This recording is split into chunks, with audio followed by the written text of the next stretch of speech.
বর্ষণমুখর দিনে বৃষ্টিকে উপেক্ষা করে আজকে এসেছি বগুড়া জেলার গাবতলী উপজেলার পেরির হাটে।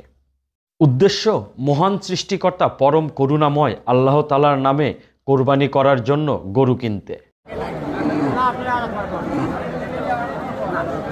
থেমে থেমে কখনো মুষলধারে কখনো বা গুড়ি গুড়ি বৃষ্টি ঝরছে।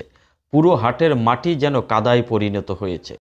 বৃষ্টির কারণে হাটে ক্রেতা বিক্রেতার উপস্থিতি তুলনামূলকভাবে কম।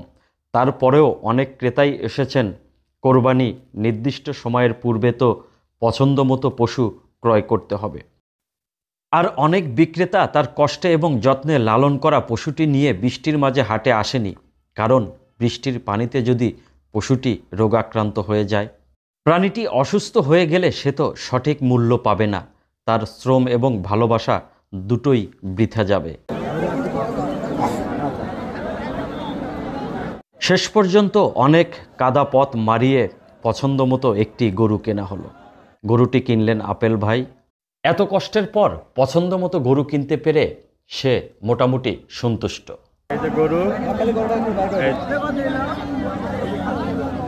এবার বিক্রেতাকে নির্ধারিত মূল্য বুঝিয়ে দেওয়া হচ্ছে। গরুর দাম না হয় নাই বললাম।